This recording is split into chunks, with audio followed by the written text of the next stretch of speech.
During a family gathering, my husband's sister stood up and said, "We took your name off the will. Everything belongs to us now." My husband nodded and whispered, "You should have been more obedient." Smiling, I pulled out the new legal papers I had. I married Daniel 10 years ago. It wasn't some whirlwind romance. We took our time. He was smart, charming, and came from a well-off family in Dallas, Texas. I built my own success. I owned a small but growing business and had made smart investments. I wasn't ultra-rich, but I was comfortable. Daniel's family, though? They were old money. They believed wealth should stay in the bloodline. From day one, I knew they didn't respect me. His parents, David and Carol, made snide remarks about how I lucked out marrying Daniel. His sister, Melissa, was even worse, entitled, smug, and convinced that I was a gold digger, despite the fact that I earned more than Daniel. At first, I ignored it. I loved Daniel, and he always assured me their opinions didn't matter. He said all the right things. And like an idiot, I believed him. For years, I let things slide. The passive-aggressive comments. The way Melissa and Carol spoke about me instead of to me when we were in the same room. The way Daniel never defended me, brushing it off as just how they are. I was too busy working, running my company, and making money moves to care. But looking back, I should have seen the warning signs. Because Daniel? He was always on their side. At first, it was little things. I found out Daniel had a secret joint bank account with his parents. He brushed it off, saying it was for emergencies. He insisted we live in a house his parents gifted us. That meant they technically owned it. When we had financial discussions, he'd say things like, "It's not like you need to make big decisions, babe. My family's got us covered." I should have asked more questions. But I trusted him. That trust shattered when I overheard a conversation I was never supposed to hear. About 3 months ago, I was walking upstairs in Daniel's parents' house during a family dinner when I heard my name. I stopped. It was Melissa. Her voice was smug, gloating. "Mom and Dad finally fixed the will. Sarah's out. It all goes to us now." My stomach dropped. I pressed myself against the wall, listening. Daniel's voice. Calm. Casual. Like this was no big deal. Good. She wouldn't have handled it well, anyway. Melissa laughed. Right? She actually thinks she has a say in this family. Then Daniel said something that made my blood turn to ice. She should have been more obedient. Obedient? Like I was some damn pet. I stood there, frozen, while my husband and his sister discussed how they had removed me from his parents' will, stolen what was supposed to be mine, and fully expected me to just accept it. I felt like I was going to be sick. But I didn't walk in. I didn't scream. I didn't cry. I just walked away. Because at that moment, I made a decision. I wasn't just going to leave. I was going to make them pay. For the next few weeks, I played the perfect wife. I smiled. I cooked. I kissed Daniel goodnight. Meanwhile, I was burning his entire world to the ground. Step 1. I hired a lawyer. Daniel and I had a prenup. A solid one. But that wasn't enough. I needed to make sure I wasn't just walking away, I was walking away with everything I built. Step 2. I moved my money. I quietly transferred all my personal funds into a trust that only I could access. Daniel had no idea. Step 3. I found a damn good divorce attorney. Not some basic, run-of-the-mill lawyer. The best in Texas. Step 4. I had him followed. I hired a PI. I wasn't sure if Daniel was just a snake or also a cheater. Turns out, both. He was sleeping with a 24-year-old intern at his firm. How cliché. Step 5. I waited for the perfect moment. And that moment was the next family gathering. I showed up in my best dress, smiling like nothing was wrong. Melissa, Daniel, and their parents were all there, along with a few extended family members.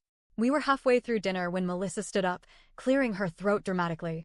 "We need to discuss something important," she announced, fake concern in her voice. I already knew what was coming. She pulled out a stack of papers and set them on the table. "Mom and Dad's will has been updated," she said, barely able to contain her glee. Then she turned to me. "You're out. Everything goes to us now." I took a slow sip of my wine, pretended to be shocked. Then Daniel spoke. "It's for the best, Sarah." His voice was calm, like this was just another business deal. Then, leaning closer, he whispered, "You should have been more obedient." I set down my glass. I smiled. Then I pulled out my own stack of papers. "Oh, Melissa," I said, my voice sickly sweet. "You should have done your homework." I slid the papers across the table. Melissa frowned. "What the hell is this?" Daniel grabbed them. Started reading. Then his face turned white. "Wait. What?" I leaned back. "That, dear husband, is my lawyer officially challenging the new will." I turned to his parents. "Because your lawyer? Not very good at covering up fraud." Carol gasped. Fraud? We did no such thing. I shrugged. Well, the court's going to decide that. But that's not all. Daniel kept reading. His hands started shaking. You filed for divorce. Melissa's head snapped up. Divorce? What the hell are you talking about? I laughed. Oh, sweetheart, did you really think I was just going to sit there and let you rob me? Daniel looked like he was going to throw up. I wasn't done. By the way, I said, that prenup you made me sign works in my favor. I keep everything I earned. You? You get nothing. Silence. Melissa's hands were clenched into fists. You lying little, I cut her off. This isn't even the best part. Then I dropped the final bombshell. I pulled out the PI photos. Daniel cheating. With his intern. His mother screamed. His father's face turned purple. Melissa? Speechless. And me? I just sipped my wine. Because I wasn't done destroying them. The silence after I dropped those photos was thick, like the whole room had lost oxygen. Daniel's mother, Carol, gasped so hard I thought she might faint. His father, David, slammed his fist on the table, his face turning a shade of red that did not look healthy. Daniel, what the hell is this? Daniel was still staring at the photos. Frozen. Melissa, always the cockroach trying to survive a fire, snatched them from his hands, eyes darting across the table. This is fake, she spat. You faked this. Sarah, you're desperate. I leaned back, so calm it must have made them sick. You think so?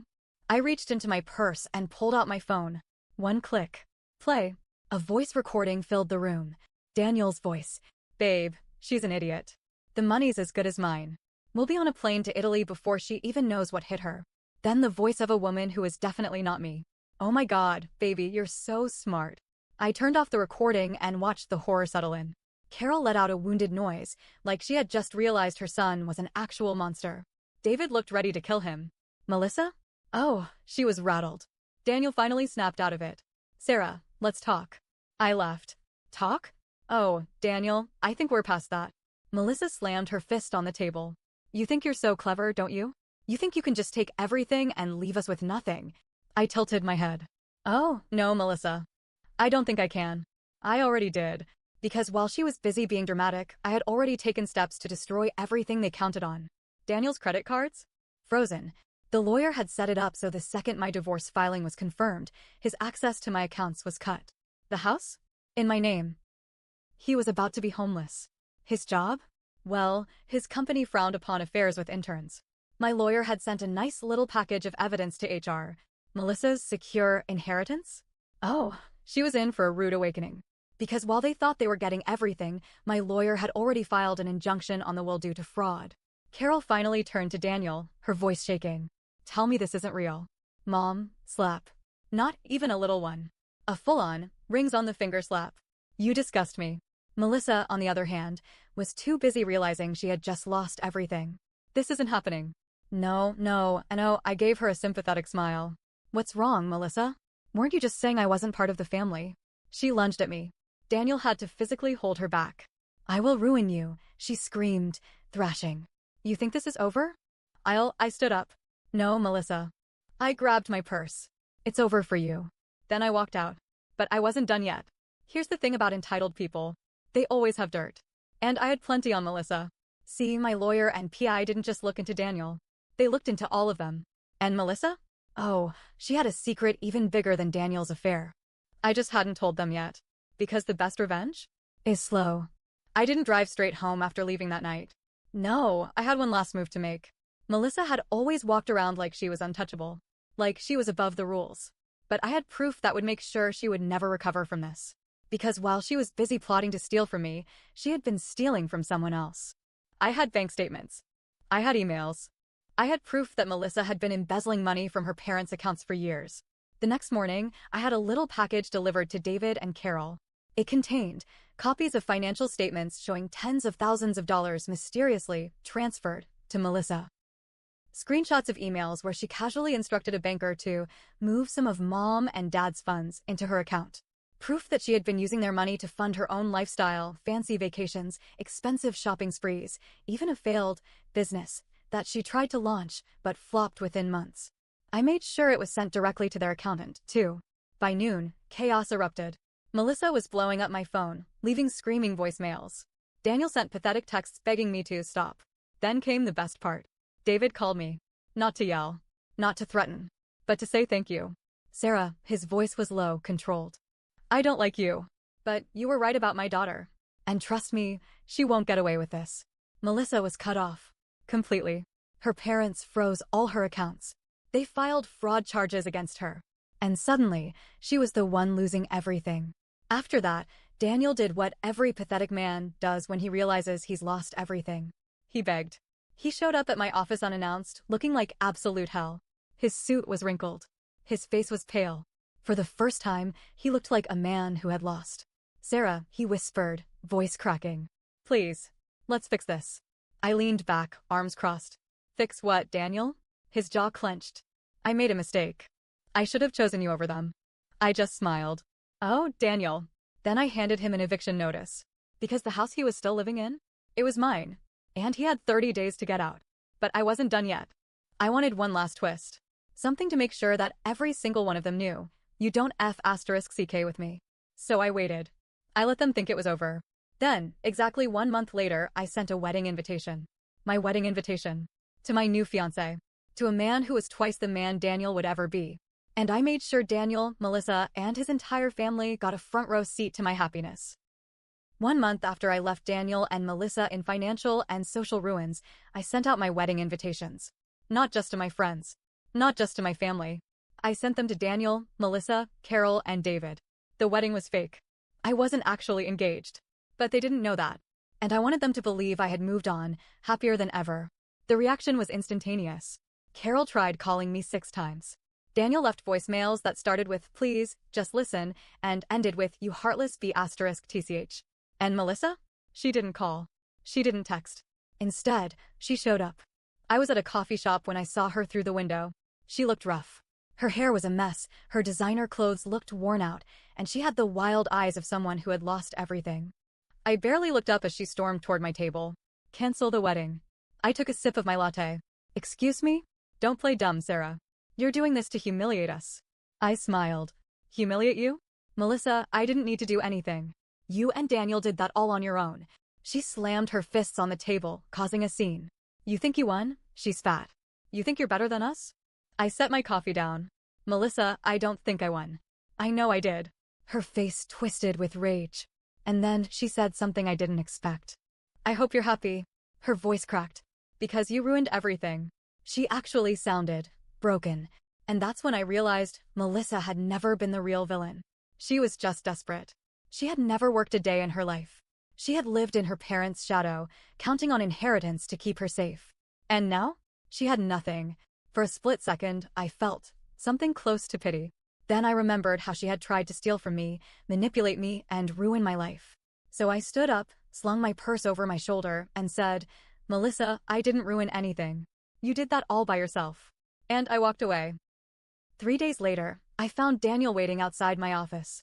I sighed, already exhausted. You have 10 seconds to walk away before I call security. But Daniel didn't look angry this time. He looked defeated. Sarah, he croaked. I need to talk to you. I rolled my eyes. Let me guess, you want me back? You're sorry? You made a mistake? He nodded. I laughed. Wow, Daniel. What a surprise. He took a step forward, his hands shaking. You don't get it. I lost everything. I don't even have a place to stay. So that was it. Daniel wasn't here because he loved me. He was here because he had nowhere else to go. That's not my problem. Sarah, please. His voice cracked. I don't even have enough for a motel. I tilted my head. What about Melissa? His jaw clenched. She won't talk to me. Melissa had finally realized he was just as useless as she was. For the first time in 10 years, Daniel looked at me with something that resembled genuine regret. I should have chosen you over them. And for the first time, I said exactly what I had wanted to say for months. You never had a choice, Daniel. You lost me the second you betrayed me. I pulled a $1 bill from my purse, pressed it into his hand, and whispered, you should have been more obedient. Then I walked away. And this time, he didn't follow me. Daniel moved in with a distant cousin. I heard through the grapevine that he works at a car dealership now. Not exactly the glamorous future he thought he'd have. Melissa tried to fight her fraud charges but lost. She was forced to pay every cent back to her parents. She now lives in a tiny apartment, working a job for the first time in her life. Carol and David? Well, they lost 2 kids in 1 year. Last I heard, they had cut contact with both Daniel and Melissa. And me? I'm thriving. I took the house, my business, and my future. And as for that wedding invitation, I never got married. I just wanted them to know that I was happy. And that was the best revenge of all.